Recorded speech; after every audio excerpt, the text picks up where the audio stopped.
So now it's time to look at a very important line that black has at its disposal on move 5, and after the move d4, knight f6, c4, e6, g3, d5, knight f3, d takes c4, bishop d2, black can play the move a6.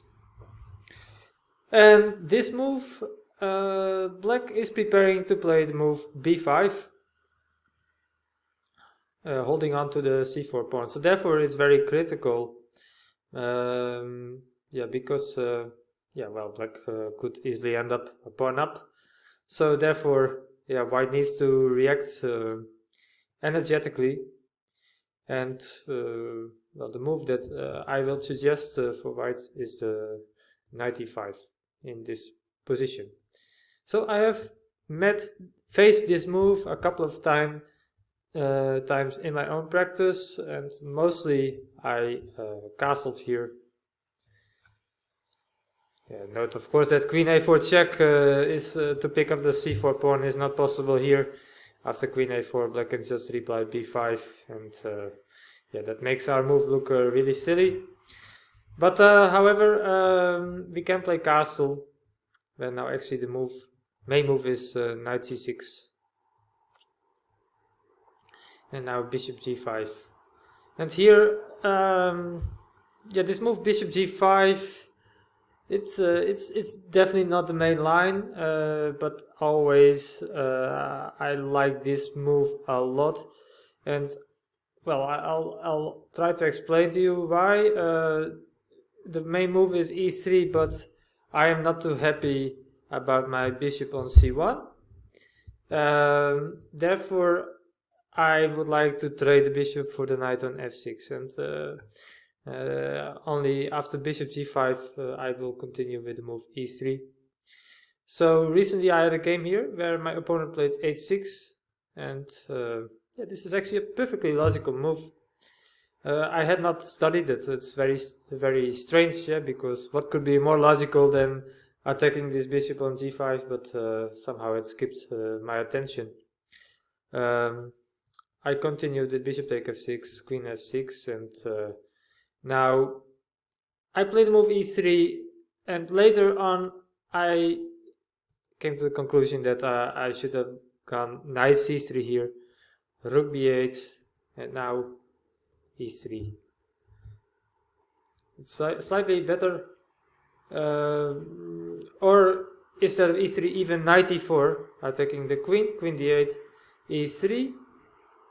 So black is behind in development, but the position is also quite close, so it's not so easy for white to really exploit this advantage in development. Black can play b5 here, so black is up a pawn, but should not be a big problem for white. Here white has this typical pawn sacrifice idea with b3. So white simply exchanges this pawn on c4, and after c take b3 we take with the a pawn, and here I believe that white has very attractive compensation. First of all, white's rook on the a file is nicely placed, putting pressure on a6, but there's also the c file, which will be exploited by the other rook, and the c5 square is a nice outpost for a knight. So and of course also the bishop on g2 is a very strong piece in such positions. So even though white is pawn down, I believe that this kind of position is just easier to play for white. So after bishop take f6, queen f6, I believe that knight c3, rook b8, and now knight e4, that this is the best way to play. However, I played the move e3, and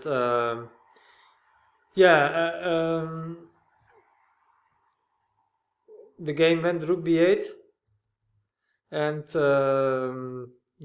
I went on to win this game, but I believe that e5 is a critical response here. That was actually the move I was worried about during the game. If white goes d5, then knight can just drop back. but I'm not so sure that this kind of positions are really so good for white. The position is quite close, so yeah, I wouldn't like to play this position again for white. So that's the reason why instead of e3 we go knight c3, since now e5 is far less likely to be a good move. It allows all kinds of knight jumps, so yeah, e5 here, we do not need to be afraid of that. So bishop d5 definitely is an interesting move. h6 is however not the main line. That one is bishop e7. And then, yeah, play can be just very similar. For example, here, yeah, we will go e3, and black will try to probably try to keep the pawn on c4, and then we will try to sacrifice this pawn, or make it a pawn sacrifice with b3. It's how we typically play. Yeah, same for rook b8. The play is going to be very similar. Also here I recommend to go e3. Yeah. So even though castle knight c6 bishop d5 is important line, the main line is e3, then bishop d7 and queen e2, and yeah, black can play here b5. Although then, of course, black needs to be worried about all kinds of knight e5 ideas, although often black is even willing to sacrifice the exchange. So b5 is definitely an idea. But however, the main line is bishop d6 and just giving up this pawn on c4. And black is going to push very quickly e6, e5. And yeah, I was not very impressed with white's chances in those lines. So therefore, I prefer now to move knight e5 the most, and that's the one. I will look more deeply into this move in this video. So bishop b4 check is now main line. However, there is a very serious alternative. Black can play here the move c5, when I think white's best chance for an advantage is offered by the move bishop e3. Knight d5 is critical. If knight d7, then white takes on c4. Knight d5, knight c3. And I believe that white is better here. This we are following a game between Posny and Soloziankina from 2019. Here black played queen b6. Yeah, black would like to develop the bishop on f8, but if black plays bishop c5, then white can take on c7. So black is challenging white's queen. And now, I believe in the game, white exchanged on b6 and probably had a little advantage. However, I think it's better to play queen d2. Yeah, white has good chances for an advantage here. White is ahead in development and will be also the first to occupy the d and c files. So yeah, this is I think white's best chance. However, it's more critical for black to play knight d5 instead of knight d7. Before I continue, I should also explain that bishop e7 is probably not a very good move. Here white can play knight c3, just continue developing. And now black has to be seriously concerned about d pawn takes c5. Since after queen takes d1, white is just very comfortably taking back with the rook on d1. So c takes d4, and now white will just play queen takes d4. And yeah, black is white is regaining the c4 pawn, and then white's bishops they are exerting very strong pressure on black's queen side. It's a typical Catalan bishop. It makes it very hard for black to finish the development. So this is this is just not a good way for black to play. Instead of bishop e7, also c takes d4. That's just really helping white. White can play bishop take d4, knight d7, and now knight takes c4. And after queen c7, yeah, white can play knight b2 d2. And rook c1 is coming. I believe that the queen on c7 is misplaced in such positions. Even if black plays bishop c5, then white can just take, and after knight c5, b4, knight has to go back to d7, and now rook c1. And although maybe there's not an immediate threat, it's clear that well, black is still very far from finishing development. The post structure is almost symmetrical, but still black is in big danger here, because of lack in development. White has a very powerful initiative. So yeah, black's best move is knight d5, and this leads to some very sharp play. Main line used to be d takes c5. And yeah, I believe that this looks okay for black, so therefore I would recommend here to castle when black goes knight d7. There are a couple of alternatives, but I think this is the main move. After knight d7, white should go. Well, actually, knight d7 is not the main move. f6 is the main move. Now, knight takes c4, b5, and knight cd2. And now black gets to take on e3 and play rook a7. And of course, this position is very difficult to evaluate. It's clear white has an advantage in development, but also the pawn structure looks pretty bad. In the long term, also black has the bishop pair. So white should play very energetically here. White can do so with a4. Now black takes on d4, and then a b5, d take e3 is the main line of my analysis. Now knight c4, and after queen d1, rook d1, bishop c5. Yeah, more or less these moves were forced, and here I believe that white has several options to play for an advantage. b6 is one of them, but I also like the move rook c1, which looks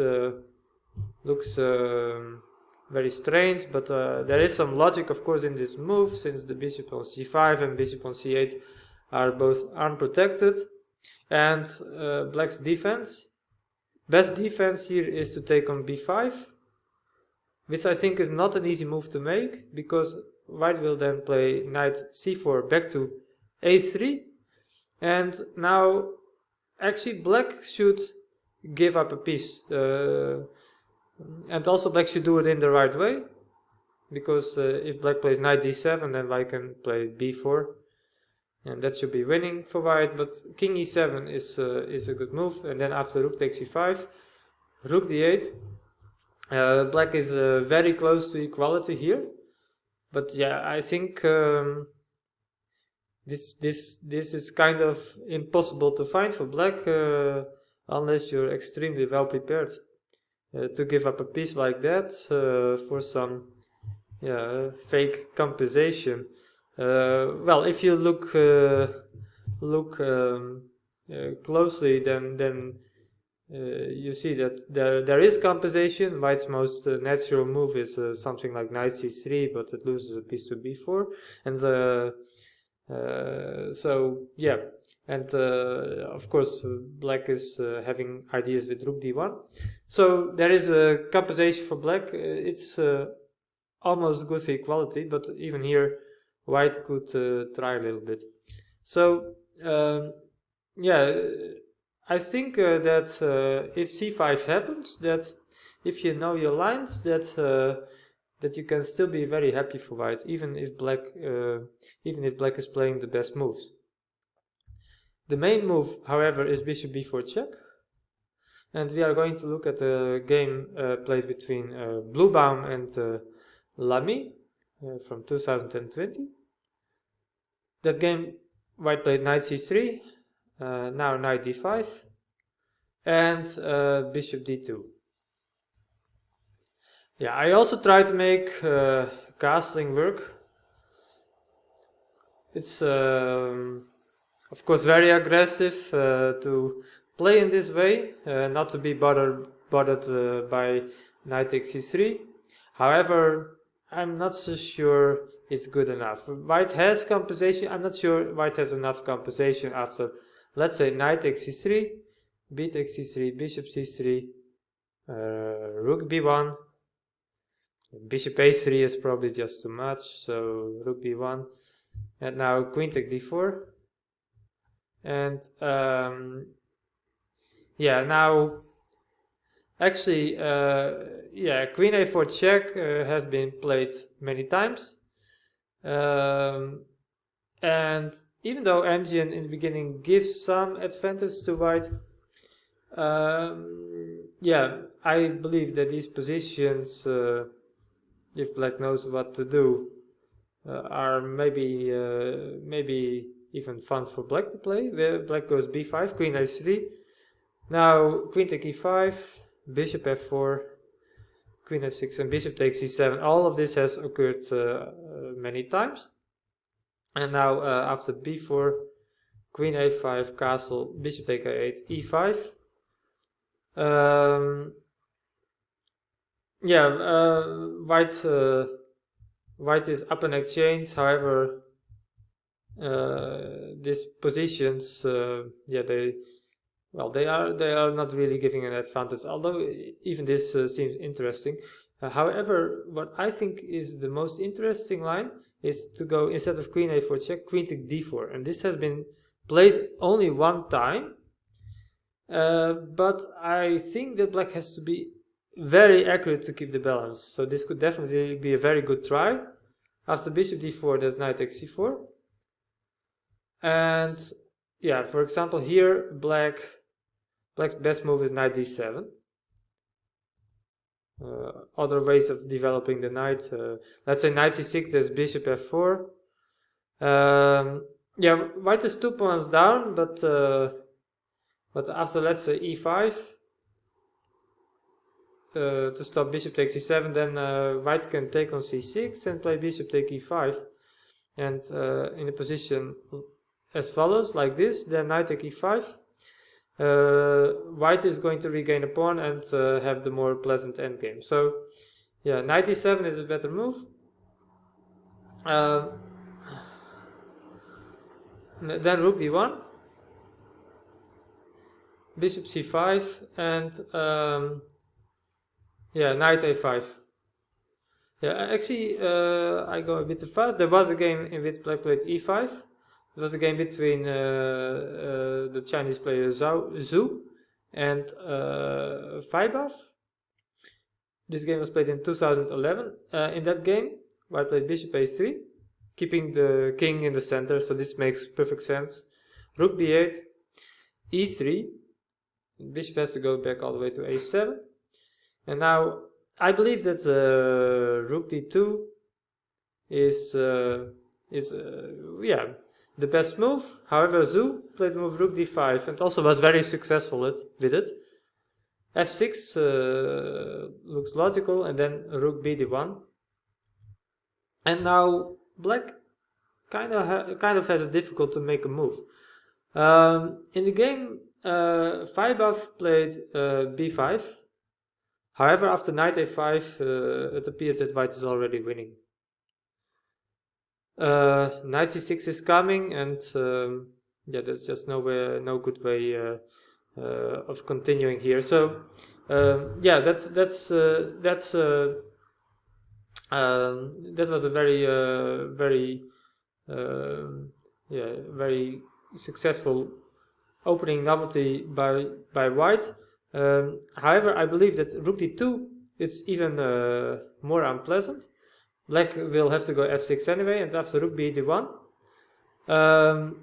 Well, b5, knight a5 is still losing. I believe that the best move for black is knight f8. Pretty much the only move here. But yeah, to allow rook d8 check, it's not so easy. King f7, now knight d6, c d6, and bishop take d6, bishop b6. And I just continued analyzing a bit to see where this was going. The engine was showing an evaluation of very close to equality all the time.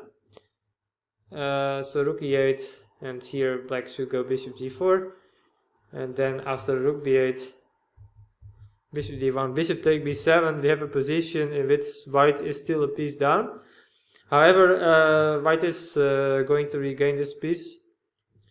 The knight on f8 is not going anywhere, and also the bishop on b6 is under attack. White is threatening some discovered check. So the position is very close to equality. However, for black to find this sequence up to here, I think it's very hard. So therefore, I believe that queen take d4 instead of queen a4 check could be a very interesting try for at least one game. So after all, castling, I believe that you can go for it. However, black doesn't even have to accept this pawn. Black can also castle himself. However, then white goes knight e4, and with a complicated game. If white can now take on c4 next, then white is better, so black should go b5, and then here white can continue in many ways. a4 is a move, but also to play b3 like this typical pawn sacrifices is possible. Okay, let's continue to the main game. Bishop d2 is the move that I like the best. Then after knight b6, we should defend the d4 pawn with e3. And here, Erwin Lamy made an inaccurate move with castling, I believe. I think it's right to challenge the knight in e5 with knight 8d7. Then white should take queen d7, knight e4. Now after bishop take d2, queen take d2, knight c5 is next, so that should be good. I believe that a5 is a better way. Castle, and now queen c2. And this is a game that has been heavily debated in correspondence chess. To me, it's just a complicated position. I believe it's slightly easier to play this with white. We didn't regain the pawn yet, but we probably will very soon, or have excellent compensation. So I think this should be the main line. However, Lamy played castling, and then Bluebaum continued with queen e2, and I think what Lamy did was just a bit too passive. Queen takes c4, bishop e7, and castle. I believe that white has achieved a dream position from the Catalan. White is ahead in development. It's not clear whether black can break with c5 here. Even if black does play c5 and white takes, then white still will be the first to occupy the d and the c file. But after c5, white can also just not take on c5 or consider pushing d5. So, also after c5, d takes c5, white can be very happy here. So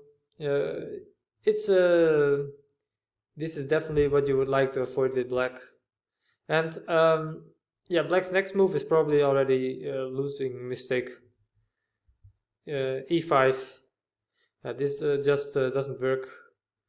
probably Lamy missed knight d5, bishop d6, and now bishop a5.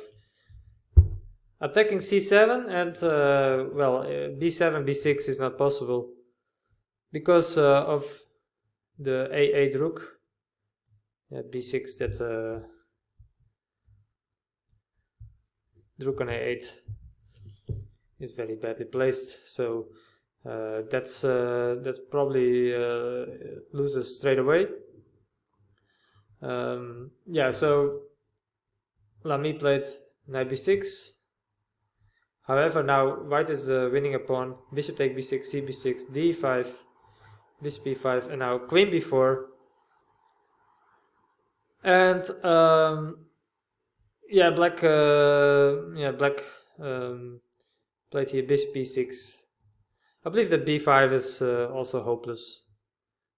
After b5 we can go knight e7 check, king h8, and now we can take on c8.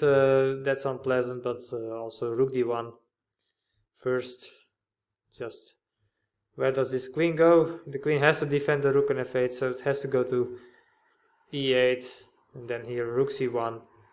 White is just completely dominating the center, so yeah, just a hopeless position. Therefore bishop b6, probably the best practical try. Knight take b6, and after rook b8, rook a1, queen e8, b3, bishop f6, knight d5. Yeah, it's a very tough position for black. Maybe objectively best is to take on d5, and then white will take with the bishop. Okay, there are opposite colored bishops here, but I don't believe that black has a lot of chances to hold a draw here. White is just going to slowly push the kingside majority. Also, there's a big difference in bishops. The white bishop is way more active than black's. Yeah, white's bishop is targeting both the queen and king side. Well, bishop on f8 bishop on f6 is not doing very much. So this kind of positions, although maybe objectively not yet lost, practically they're just almost impossible to defend. Therefore Lamy went queen b5, but this is allowing knight take f6, gf6, and queen c3. Yeah, this also looks horrible, of course. It's a very weak king. Yeah, also white is just a pawn up. So king g7, rook d4, queen d2, and yeah, Bluebaum easily converted the advantage, queen c2. So yeah, bishop b6 is a nice move because it looks like you're just improving your opponent's pawn structure, but what white gets in return for it is that the 7th rank is now very weak. And this means that black's rook on b8 will have to remain passive. Yeah, so white is still a pawn up, and on top of that has the active rooks. Yeah, rook 1 d6, and yeah, this is a horrible rook endgame. Yeah, king f1, h5. Yeah, so rest is not very difficult. And here Lamy resigned. So yeah, we have been looking at a very important line with 5 a6.